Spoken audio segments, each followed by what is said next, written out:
이 기침이 우리 몸에 들어온 해로운 물질들을 내보내는 방어적인 역할을 한다고 말씀해 주셨지만 그래도 아무래도 기침이 오래되면 불편한 점이 많잖아요. 이렇게 기침이 만성으로 진행되는 이유가 뭘까 궁금하고요. 또 잔기침만 하는 분들이 있는가 하면 가래와 기침이 섞여 나오고 이렇게 어떤 소리가 나기도 하거든요. 어떻게 다릅니까? 예, 기침의 원인에 대해서 한의학의 고전인 내경이라는 데는 찬 기운에 이제 접촉하게 되면은 약하게 접촉했을 때는 기침이 나게 되고 심하게 되면은 설사나 배가 아프다라고 이야기를 하게 됩니다.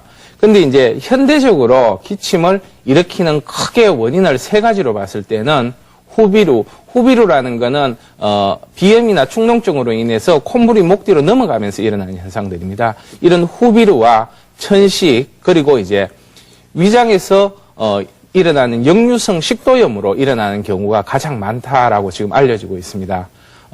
어린이의 경우라면은 비염으로 인한 후비루가 굉장히 많고 어른의 경우라면은 기관지가 굉장히 과민해서 일어나는 그런 기침이 통계적으로 많습니다. 만성 기침의 원인을 보게 되면은 만성 후비루 증후군이라 해가 비염이나 축농증 같은 그런 질환으로 목 뒤로 끈적끈적한 코가 계속 넘어가면서 기도를 자극해서 기침을 유발하는 게 하나의 원인입니다. 또 기침이형 천식은 기침이 계속 이어지면서 천식의 형태로 발전하게 되는데 주로 이제 이런 경우는 노약자들, 어린이나 노인들에게 많이 나타나고 기관지가 굉장히 예민해져서 일어나는 현상입니다. 전체 천식 환자의 한 20에서 30% 정도가 나타난다고 하고요. 역류성 식도염이라고 해가지고 이제 그 식도의 관략근 이상으로 위장 내의 위산이 역류해서 식도를 자극하기 때문에 기침이 또 일어나게 됩니다. 이렇게 크게 세 가지 원인 외에 뭐 모세기관지염이라든가 폐암이라든가 폐결핵과 같은 그런 질환들도 만성적인 기침을 유발할 수 있기 때문에 이런 경우는 감별 진단이 좀 필요한 상태입니다. 그리고 이제 기침을 한방에서는 해수라고 이야기를 합니다. 여기서 이제 해라는 이야기는 가래는 없고 소리만 나는 겁니다. 이런 경우에는 이제 폐에 문제가 있다라고 보고 수라는 것은 소리는 없고 그냥 가래만 나오는 현상들입니다. 이런 경우에는 이제 소화기 계통의 문제, 비습이 동해서 일어난다 이렇게 보고 있는데요.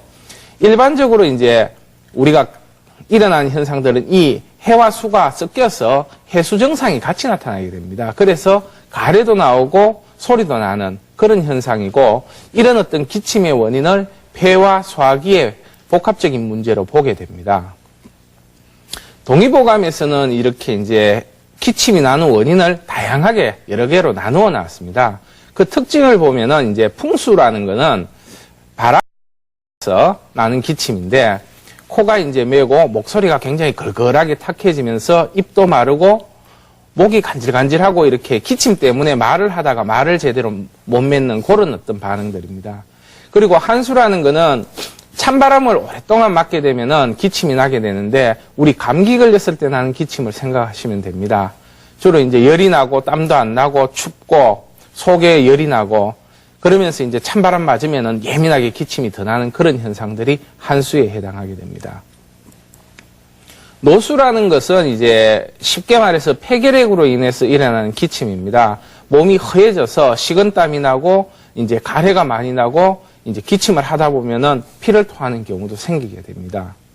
그리고 담수라는 거는 기침을 하는데 굉장히 이제 누런 가래를 많이 뱉어내는 그런 형태를 담수라고 하고 근수라는 것은 이제 노인성 기침, 아주 마른 기침, 기침을 해도 뭔가 나오는 것도 없이 계속 간질간질하게 이어지는 기침이 이제 근수에 해당하게 됩니다.